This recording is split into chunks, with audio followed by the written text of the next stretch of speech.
Well, here we are. Welcome everyone to the very first installment of the Character Design Inspiration series, where I'll be discussing the various and diverse sources of inspiration that the developers, writers, and artists draw upon when creating the characters that shape and inhabit their worlds. And I'm very excited because I know that this series will be an extremely enjoyable one, both for me to make and for you to watch as well. Now, when I first got the idea for this series, I initially planned for the first video to be about El Haytham. However, I made a poll in which you guys voted and Paimon was the clear winner, but alas, that does make sense, because who else would be a better candidate for a starting point than the bestest companion of them all, Paimon. So let us not waste any more time because we have a lot of interesting things to discuss, and I can almost guarantee you that you're gonna like what you'll see and hear. Alright, let us all be honest here. I believe that it is abundantly obvious to everyone that Paimon is related to Celestia in some significant capacity. And it is not like this is something that the developers are trying to hide. After all, she bears no resemblance to any of the conventional aesthetics of the Seven Nations, nor any of the species that exist within them, something that makes Paimon stick out like a sore thumb in Teyvat. Despite being small in size and simplistic in design, Paimon carries several celestial motifs and symbols in addition to the fact that her name follows the naming conventions of the demon gods of Teyvat, along with the plentiful amount of foreshadowing within the story to her potential identity. However, her design actually tells us a lot more about her than you might first imagine, in ways that are very difficult to notice as well. So I'll be breaking down all of the various components of her design step by step to make it easier to understand, and then wrap them all back up together in the end to create a clear picture of who or what Paimon is. Starting off with the one and only Arataki Itto. Yes, you heard it right, we're starting with Itto, and no, this is not some kind of nonsense theory. Itto is actually relevant to her design, and there is a method to my madness, one that you will quickly pick up on as we progress in this video. You see, Arataki Itto, who is an Oni, uniquely shares the same birthday with Paimon, June 1st, which in China is the International Day for the Protection of Children. Here, I want you to pay attention to the word protection, because it is going to be an extremely important theme moving forward. Aside from sharing the same birthday with each other, Itto and Paimon have one very interesting interaction with one another, because Itto refers to Paimon as a flying lavender melon, which when I first heard, it made absolutely no sense in my mind, because here I need to consider this from the writer's point of view. If they are trying to make it so that Itto gives Paimon quote-unquote a silly nickname, like Paimon constantly gives everyone, then why on Teyvat would he go with flying lavender melon when Paimon, from the perspective of Itto at least, has nothing in common with lavender melons? Like, come on, even so Rush and Kichibushi can make up more accurate nicknames for Paimon, such as White Floater and White Fur. So, at first, Itto's Flying Lavender Melon nickname comes off as a completely meaningless comparison. But, once again, just like everything in Genshin, this Lavender Melon simile is very much a deliberate move by the developers, and yes, it has to do with both Itto and Paimon sharing the same birthday, and yes, it has to do with being the International Day for the Protection of Children. But to properly understand why that is the case, we are going to have to shift our discussion from China and Japan and move all across the globe to Europe in order to talk about Celtic culture, along with a lot of Greek mythology. Starting off with the symbol on Paimon's chest, arguably the most important symbol in all of Genshin Impact, the Triquetra. Also known as the Trinity Knot, the Triquetra is a very prominent symbol in Nordic and Celtic history, often representing unity, order, eternal life, and most importantly for this video, protection. Ancient Celts would also use the Triquetra as a symbol of the three divisions of the world into the realms of land, sea, and sky. But more importantly, and here I need to ask you to pay attention, the Triquetra also symbolizes one of the most prominent ancient Irish deities, the Phantom Queen, the god of the battlefield, war, and death, the Morrigan. Now, despite being a single god, the Morrigan forms a trio of sisters who protect both destiny and fate. And this concept of the three goddesses that either protect or weave destiny should be extremely familiar to your ears, because not only does it exist in basically almost every mythology in the world, but it is also a prominent thing in Genshin Impact with the Moon Sisters. The most famous ones in Western world being the Greek Moirai as an example of the three goddesses, who happen to be the sisters of Thanes, by the way. But don't worry, we'll get to it. Going back to Celtic mythology, both Celtic shamans and white witches would very often brand shields with the symbol of the Triquetra. These shields would then be placed in the houses to ward off evil spirits, or more commonly, be real battle shields given to warriors before war so that the Morrigan would protect them from harm. Okay, since we have spent a solid amount of time establishing the importance of the Triquetra as a symbol of protection, I want to quickly shift your attention to this seemingly random conversation that Paimon has with the Traveler. Maybe that god has been crying all this time because they were bullied. Crying? I don't think gods can cry. I mean, I've never seen Venti or Zhongli cry before. There are exceptions. If you pinch Paimon, you'll be able to see a crying god. Are you a god? Paimon sure is. Okay, let me guess. The flying god of silly questions? The god of slimes? Or the god of being fished out from the water? Paimon's none of those. As your bodyguard, Paimon is the god of protection. So, Paimon jokingly calls herself the god of protection. Jokingly. Jokingly. Yeah, whether Paimon herself knows it or not, this isn't a joke. After hearing that voice line from Paimon and the Traveler, I thought to myself, god of protection. Knowing that information, how can we work with it? Well, from the Byakuyakoku, we learned that Teyvat once had a unified civilization under the Primordial One. Through their naming conventions and architecture, along with the fact that the two deities from that age were known as Kairos and Phanes, it is obvious that this civilization was directly inspired by ancient Greece. Speaking of Phanes, although I'm not planning to go there, it is worth pointing out that Paimon's design shares a number of resemblances with the depictions of the Greek Phanes, having a crown along with her cape resembling one half of a wing. Furthermore, there is this official art where Paimon is shown with a staff resembling the staff of Phanes, but considering that she is never shown like this in game, I won't take this into serious consideration. Throughout our journey across Teyvat, Paimon has been consistently compared and contrasted by many characters from various races, including humans sparring Aranara with the moon and its properties, along with the colors white and silver. This lunar imagery is blatantly clear in Paimon's aesthetic design. After all, in her color palette, the most predominant color is by far white. Furthermore, taking a closer look at the primary features of her design, Paimon wears a night blue cape fleckered with stars invoking the imagery of the night sky. But her cape becomes a significantly more interesting design feature once you realize that it splits into three ends, each displaying a different moon, which can be identified by the unique constellations surrounding them. These three moons are an obvious reference to Teyvat's three moon sisters, Arya, Sonnet, and Kanon, who are ancient goddesses with dominions over destiny. The moon sisters existed when the Lord of Geo was yet young, and resided in the lunar palace, switching roles every 10 days in driving a silver chariot across the night sky. Paimon, calling herself the god of protection and being born on the International Day for the Protection of Children, along with the inherent built-in association that she has to the moon, invokes extremely heavy parallels with the Greek goddess Artemis, who is by far the most likely primary source of inspiration behind Paimon's design. Artemis is one of the 12 Olympians, daughter of Zeus, the king of the sky, and the goddess Leto, which was one of Zeus's many adulterous affairs. Artemis is by far one of the most famous and important deities from ancient Greek society, presiding over the hunt, the wilderness, wildlife, archery, women, childbirth, chastity, and most importantly for this video, she is the goddess of the moon and the protection of children. Before we proceed, I should clarify that in Greek mythology, there are actually three goddesses of the moon. There is the new moon, represented by Hecate, the daughter of Perseus, the crescent moon, represented by Artemis, the daughter of Zeus, and the full moon, represented by Selene, the daughter of Hyperion, who is also seen as the personification of the moon itself. The three goddesses share similarities, and many of their characteristics and myths would often bleed into one another. This is demonstrated through the fact that all three of them are depicted holding torches to illuminate the night sky, and both Artemis and Hecate are followed by hounds, and sometimes wolves, while both Artemis and Selene drive a chariot as their mount. While the three goddesses have been historically associated with one another and possibly even came forth from one another through the consolidation of each other's worship across Greece, the three are still historically different and distinct enough to confidently be considered as unique individuals. In Greek society, the goddesses Artemis, Selene, and Hecate formed a triad identified with their dominions over the three realms: Selene in the sky, Artemis on the earth, and Hecate in the underworld. This concept fits perfectly well with the three realms of Teyvat, known as the Light Realm, the Human Realm, and the Void Realm. Out of those three, Artemis is almost certainly the closest to the design of Genshin's Paimon, as the latter not only roams the land with the Traveler, but also has the Triquetra, which is the symbol of protection ingrained in her design. As the goddess of the hunt, Artemis often roamed the forests of Greece, attended by her large entourage, mostly made up of beautiful nymphs, most of which are virgins like the goddess herself. She famously holds a silver and golden bow, and one of her most prominent symbols is the crescent moon. And here, I need you all to take a closer look at Paimon's tiara.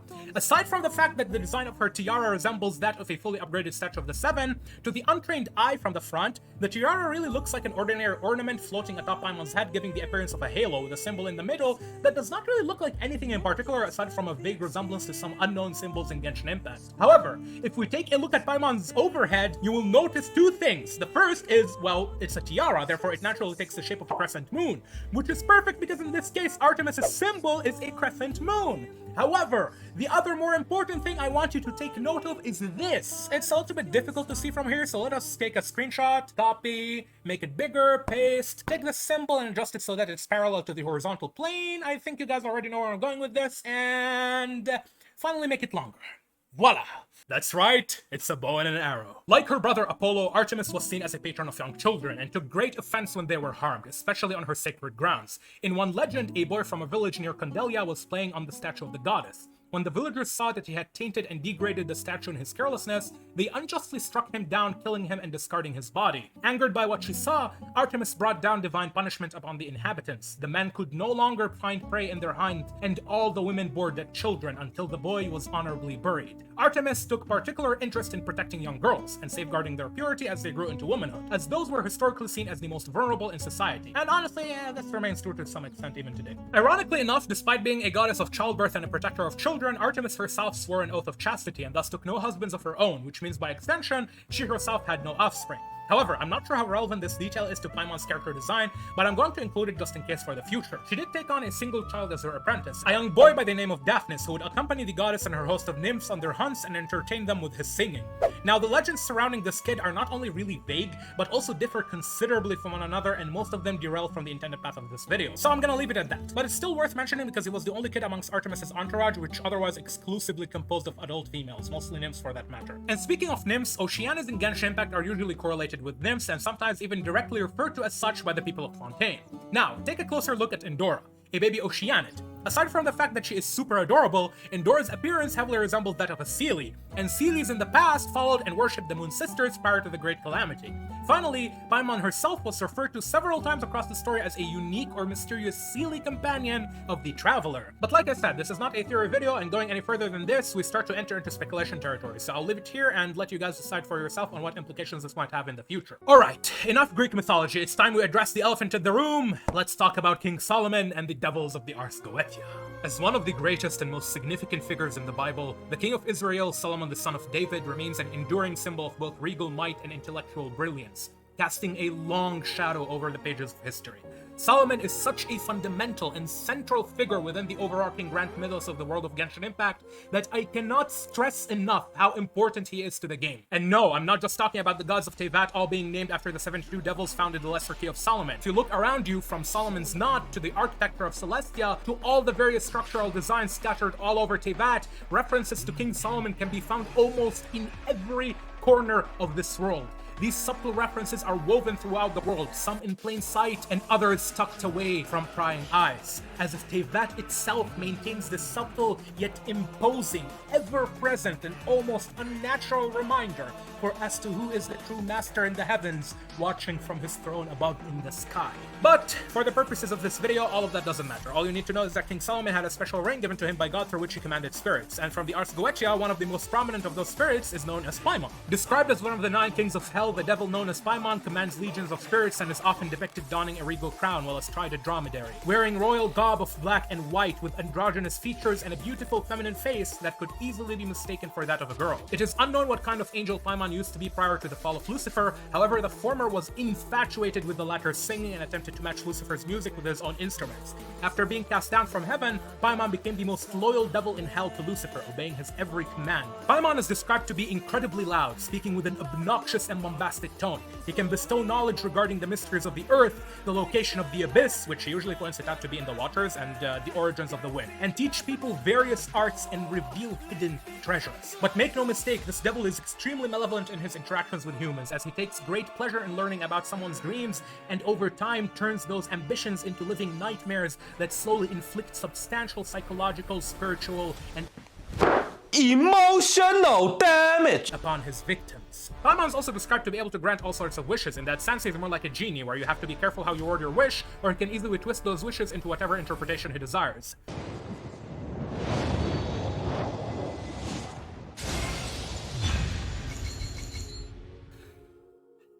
Yeah.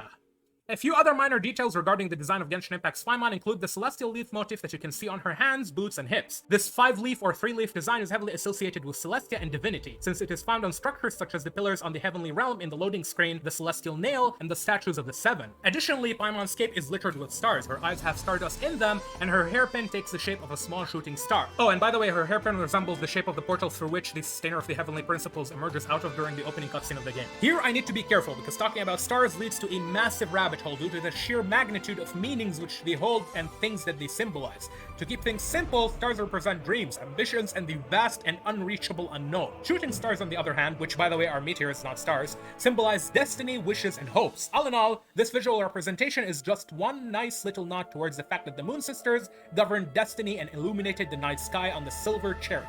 You don't need to think about it too hard. And finally, there are these three symbols right here. These three shapes right below her Triquetra, along with this design found on the left and right sides of her sagittal plane. I do not want to waste too much time on these symbols because I'll be talking about them in an upcoming video. However, these are just taken from the domain murals in Genshin, and to give you a very quick rundown of what's happening here, basically this is the Genesis Pearl in the Primordial Sea, here is Phanes and the Omni Element surrounded by the Sea of Quanta, or the Quantum Forest, which likely represents the Abyss, and up at the top you have the Primordial One and the Four Shades. Again, I will just make an independent video discussing this in detail, but for now I just wanted you to know where these symbols come from. And now I should warn you, everything from here onwards is going to contain a considerable amount of speculation. So now that we know the major sources of inspiration behind Paimon's character design, where does this actually leave us with her? Well, the first thing I need to address is the fact that Paimon is almost certainly not the Primordial One. And while one might be inclined at first to believe the contrary due to the availability of visual and characteristic similarities between the two, you must keep in mind that there are alternative explanations for as to why such similarities are observed, many of which directly debunk the possibility of Paimon being the Primordial One. Some of these explanations include: 1. The likelihood of the inaccuracy of the sources describing the appearance and characteristics of the Primordial One, which is a very plausible reality because Zhongli already points out on multiple occasions that many of the stories told regarding Lux Lapis can be misleading and sometimes straight up fictional. 2. It is extremely likely that the current masters of Teyvat in Celestia have significantly altered history to their favor, painting a completely different picture of what happened during the inception of the world. Dainsleif mentions that history is written by the victors, and Boer states that there are gods out there who possess control over Irminsul on a level beyond even her own. The third, and by far the most likely proposition, is that Paimon is either one of the Four Shades, one of the three Moon Sisters, or a creation of either the Four Shades or the Moon Sisters. And this would explain the similarities she bears with the Primordial One, because if she belongs to the same tribe of gods that the Primordial One is connected to, then logic dictates that she would bear physical resemblance to the Primordial One itself. And let us be real here, Paimon is definitely one of the Moon Sisters, or directly related to them at the very least. The amount of imagery she has with the moon in her design is abundantly obvious. But I just wanted to explain why she can be the Primordial One, just in case some people think that is the case.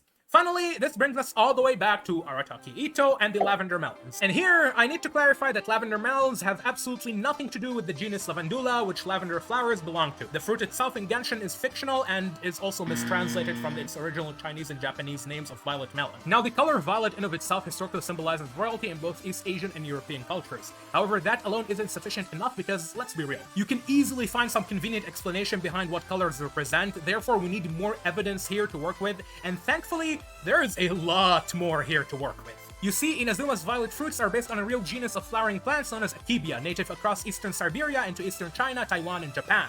Since violet fruits are found in Inazuma, we are particularly interested in the Japanese species of Akebia, and one interesting detail which I found regarding this plant, which blew my mind, is the fact that in Japan, Akebia grows into two predominant types: Akebia trifoliata, the three-leafed Akebia, and Akebia quinata, the five-leaf Akebia. Now remember the celestial motif that can be found on the celestial nails, the statues of the Seven, and on Paimon's design. That's right, it comes in either a 3-leaf or a 5-leaf version. And the fruit itself in Japan is an indicator for the passing of seasons, or in this context, the concept of continuity. And in particular, the seasons of spring with flowers when life starts, and the fruits in autumn when life begins to fade away and die. And here I want to point out that the Triquetra on Paimon's chest is inverted Triquetra, and could potentially represent the opposite of what a conventional upright Triquetra represents, which in this case would be death. And how poetic is that, because the goddess Artemis was also the patron of sudden death in Greek mythology. But obviously it doesn't end here, because the cycle of life and death represented by the 4 seasons of the year is prominent in the myth of the abduction of Persephone by Hades, the god of the dead, after which Persephone's mother Demeter covers the world in winter in her grief, and the goddess Hecate goes along with Demeter into the underworld, lighting up the way with her torch in search of Persephone. In the end, Zeus helps Hades and Demeter in reaching a settlement, and Demeter rejoices as she reunites with her daughter in a field of Narcissus. And Narcissus is a very important flower because it is based on a Greek hunter by the same name who possessed tremendous beauty and shunned all of his suitors. What makes this even worse is that Narcissus is the son of the moon goddess Selene, whom we mentioned earlier in this video, and his story plays a heavy role in Genshin Impact due to the fact that the entire tale of the Narcissan Cruz Institute in Fontaine is related to him. But that opens a whole different can of worms that I do not plan on indulging in this video. However, keep in mind that Hecate assisted Demeter in searching for Persephone in the underworld, and used her torch to light up the path. As you know, all the three Greek moon goddesses were depicted with torches. Both Selene and Artemis had ones as well. And going back to the celestial leaf motif we talked about with Paimon and the Akebia plant, if we take a closer look at the celestial nails in Teyvat, they do kinda look like torches as well. And ironically, these nails produce primal light when they neutralize abyssal corruption as seen in the cast. Of course, some of you might be wondering, does this single offhanded comment by Ito comparing Paimon to a flying lavender melon actually hold this much significance relating to all the three goddesses of the moon? And my answer to that would be, obviously not, this is all just nonsense. In fact, what I just told you in the past few minutes was an example of how absurd and erroneous lore theories can get if one takes certain symbolism and details beyond their logical conclusions and theorizes on things that do not actually exist in the story, and start to create theoretical details and connections that the developers themselves do not realize exist. A mistake that so many Genshin lore theorists often end up succumbing to, undeniably even myself included sometimes. To reiterate, this is not a lore theory. Therefore, I must be careful when I make comparisons between Paimon and her real-life inspirations so as to not to include random garbage that I, and only I, can see and was almost definitely not intentional by the developers. Regardless, fret not, I did not spend the last 2 minutes trying to tell you something that I could have said in 2 sentences, and which most of you are likely already aware of, because the example I gave was still very specific, and there are certain details which we can use to infer the last few sections of Paimon's design. Remember that Akebia flowers and fruits represent continuity. However, the flowers and the fruits themselves come in shades of purple and violet, which are incongruent with Paimon's color palette, right? Wrong. You see, when it comes to the Akebia flowers, the pistillate, female, are almost always purple, but the staminate, male, can vary in color between purple and white. And as I mentioned earlier in this video, the devil Paimon is a pale white male wearing royal garbs with a face of a girl, and purple is the color of royalty across most cultures in the world. Furthermore, while purple on the outside, the Akebia fruit's flesh is translucent white with black seeds when cut open. Despite being predominantly white, Paimon does actually have some shades of violet or purple in her design, primarily in her eyes. If you look closely, you'll notice that Paimon's eyes form a purple disc that swiftly fades into darkness, showing what appears to be the night sky, and there happens to be a Chinese ornament called the Bai that resembles my previous description. This ancient artifact may have been a symbol of heaven or the sun. It was commonly used by nobles as a ceremonial utensil during sacrifices and funerary rites. It was also seen as a totem to ward off evil and a symbol of preservation. And here I want to point out that the concept of preservation fits really well with the idea of continuity, which is why after giving the topic some thought, I figured that Paimon isn't necessarily a god of protection, but rather the god of preservation, as in preserving the continuity of life, or preserving the balance of Teyvat, something along those lines. Finally, for a moon goddess, the concept of preservation seems a lot more universal and wide-encompassing than mere protection, because preservation guarantees the continuity of something but does not guarantee the protection of everything related to it, which in my head makes more sense. And now we have reached the outro, and hooty jeepers do I have an outro for you, because instead of the conventional closing statements, I'll throw in my original analysis of Paimon's character inspiration with respect to the goddess Hecate, which I later scrapped and cut out of the main video in favor of Artemis, so here you go. While looking into Paimon's design, I found out that the Greek spirit of protection is called Sotaria, and Sotaria is the epithet of the goddess Hecate, who was known as the queen of the witches and the goddess of the boundaries, transitions, crossroads, magic, necromancy, and the new moon. Hecate was born to the titan of destruction Perseus and the goddess of the fallen stars and divination Asteria, making her from a generation younger than the Titans but older than the Olympians. However, when the war between the Titans and the Olympians broke out, Hecate chose to side with Zeus, after which the latter allowed the former to retain her position and authority over the lands and further raise her honor by permitting her rulership over the sky, earth, and sea. So the reason I initially thought that Paimon was directly inspired by Hecate was due to a few factors. The first is simply because Paimon, in her original form, will very likely bear resemblance to Kiana, one of the most important characters within the Hoyoverse, and in Hoyoverse's very first game, Fly Me to the Moon, the main character is a witch called Kiana who attempts to restore the moon to its former glory in order to bring back her family's honor.